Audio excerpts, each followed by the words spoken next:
అందరికీ నమస్కారం. Srilatha devotional facts ఛానల్కి స్వాగతం. మీ అందరికీ ఆ హనుమంతుడి ఆశీస్సులు కలగాలని కోరుకుంటూ, హనుమంతుడు పంచముఖుడు ఎలా అయ్యాడో ఇప్పుడు వీడియోలో తెలుసుకుందాం. తలిచిన వెంటనే కష్టాలను తీర్చి అభిష్టాలను నెరవేర్చేవాడు అంజనీసుతుడు. త్రేతాయుగంలో రామలక్ష్మణులను రక్షించడానికి హనుమంతుడు పంచముఖునిగా మారిన వైనం రామాయణంలో కనిపిస్తుంది. అప్పటి నుంచే ఆంజనేయునికి పంచముఖ రూపంలో కొలిచే సాంప్రదాయం మొదలైంది.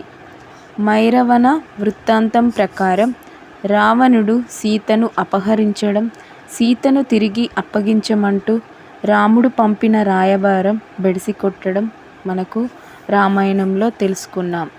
సీతను లంక నుంచి విడిపించేందుకు రామరావణుల మధ్య భీకర సంగ్రామం మొదలవుతుంది.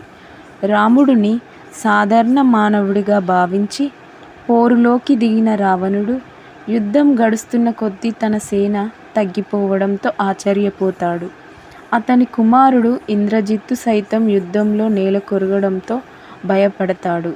దీంతో పాతాళలోకానికి అధిపతి అయిన తన బంధువు మైరవనుని సహాయం కోరుతాడు. మైరావణుడి నుంచి రామలక్ష్మణులకు ఆపద పొంచి ఉందని గ్రహించిన హనుమంతుడు వారికి కట్టుదిట్టమైన భద్రత కల్పిస్తాడు. అయినా వాటిని ఛేదించుకొని అందరి కళ్ళు గప్పి రామలక్ష్మణులను పాతాళ లోకానికి అపహరించకపోతాడు మైరావణుడు. దీంతో రామలక్ష్మణుల కోసం ఆంజనేయుడు కూడా పాతాళానికి చేరుకుంటాడు. మైరావణుని రాజ్యానికి రక్షణగా ఉన్న మకరధ్వజుడు అనే వింత జీవిని చూస్తాడు. ఆ మకరధ్వజుడు తన శరీరం నుంచి వెలువడిన స్వేదాన్ని గ్రహించిన ఓ జలకన్యకు జన్మించిన కుమారుడేనని మారుతి తెలుసుకుంటాడు. అయినా విధి ధర్మాన్ని అనుసరించి మకరధ్వజుడు హనుమంతునితో యుద్ధానికి సిద్ధపడతాడు. ఇరువురి మధ్య జరిగిన భీకర పోరులో హనుమంతునిదే పైచేయి అవుతుంది. మైరావణుని రాజ్యంలో ప్రవేశించిన ఆంజనేయుడు అతనితో యుద్ధం చేస్తాడు. కానీ మైరావణపురంలో 5 దిక్కుల్లోనూ వెలుగుతున్న దీపాలను ఒక్కసారిగా ఆర్పితే కానీ అతన్ని సంహరించలేనని తెలుసుకుంటాడు. దానికోసం తూర్పు, పశ్చిమ, ఉత్తర, దక్షిణ, ఊర్ధ్వముఖ ఇలా 5 దిక్కుల 5 ముఖాలను ధరించి ఆ దీపాలను ఒక్కసారిగా ఆర్పేస్తాడు హనుమంతుడు. పంచముఖాలతో పాటు ఏర్పడిన 10 చేతుల్లో ఖడ్గం, శూలం, గద లాంటి ఆయుధాలను ధరించి మైరావణుని అంతం చేస్తాడు. అప్పటి నుంచే ఆంజనేయుడు పంచముఖ ఆంజనేయుడుగా పూజలందుకుంటున్నాడు. పంచ అంటే 5.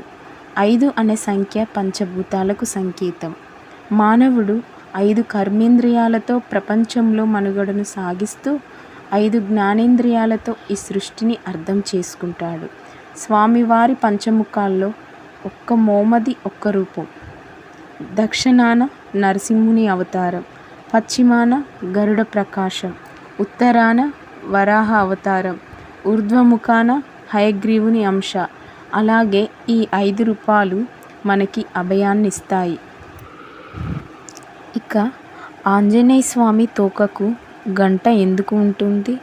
ఇలాంటి ఆకారంలో ఉన్న స్వామివారిని పూజిస్తే ఏం జరుగుతుందో ఇప్పుడు తెలుసుకుందాం. పినతల్లి కోరిక మేరకు, తండ్రి ఆజ్ఞ మేరకు 14 సంవత్సరాలు వనవాసం వెళ్ళిన శ్రీరామచంద్రుడు ఎన్నో అష్టకష్టాలు పడ్డారు. ఇలా ఆ కష్టంలో రాముడు వెంట నిలిచిన ఆంజనేయ స్వామి మహిమల గురించి ప్రతి ఒక్కరికి తెలిసిందే. ఈ క్రమంలోనే ఆంజనేయ స్వామిని వివిధ రకాల పేర్లతో, ఆకారాలతో పిలిచి పూజిస్తాము.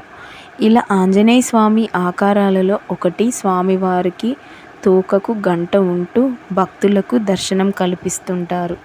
అసలు స్వామి తోకకు గంట ఉండటానికి గల కారణం ఏమిటో, ఇలాంటి స్వామిని పూజించడం వల్ల ఎలాంటి ఫలితాలు కలుగుతాయో ఇప్పుడు తెలుసుకుందాం.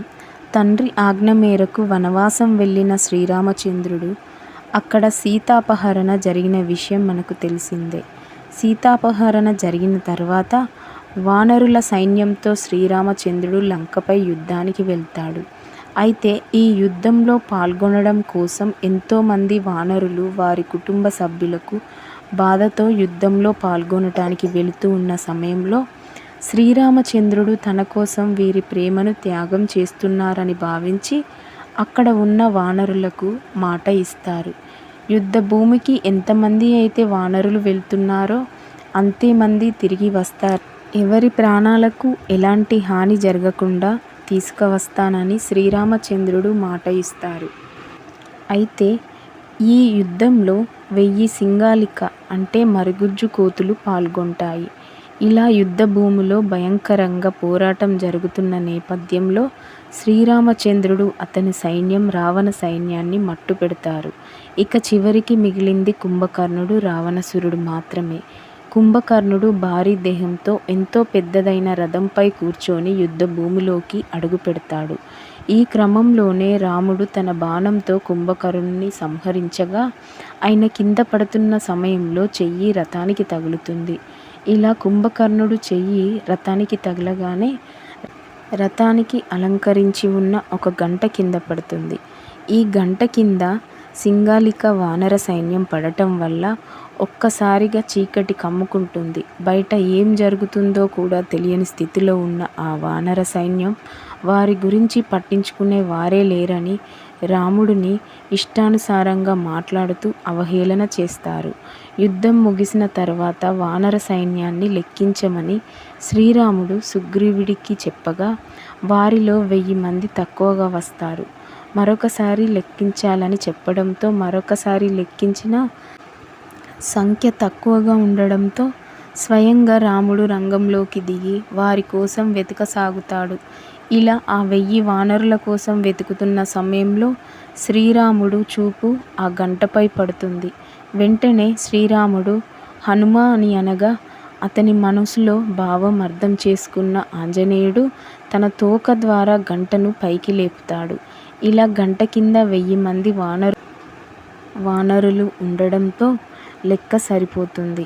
అప్పటి వరకు చీకటిలో ఉన్న ఆ వానరులకు ఒక్కసారిగా వెలుతురు చూస్తూ అందులో శ్రీరాముణ్ణి చూడగానే శ్రీరాముడి పట్ల వారు భావన తప్పు అని వెంటనే శ్రీరామచంద్రుని కాళ్ళపై పడి శరణు వేడతారు. వారిని ఆశీర్వదించిన శ్రీరామచంద్రుడు ఇప్పటి నుంచి ఆంజనేయ స్వామి తోక వెనుక భాగాన గంట ఉన్న రూపంలో ఆంజనేయుడిని ఎవరైతే పూజిస్తారో వారిపైన అనుగ్రహం, నా కృప రెండింతలు ఉంటుందని శ్రీరామచంద్రుడు తెలుపుతారు.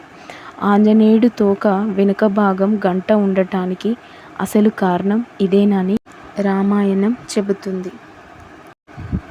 ఈ కథ విన్న ప్రతి ఒక్కరికి ఆ హనుమంతుడి ఆశీస్సులు ఉండాలని కోరుకుంటూ వీడియో కనుక మీకు నచ్చినట్టయితే లైక్ చేయండి, షేర్ చేయండి, కింద కామెంట్ బాక్స్లో కామెంట్ చేసి చెప్పండి. మరొక కొత్త వీడియోతో మీ ముందుంటాను. Thank you for watching.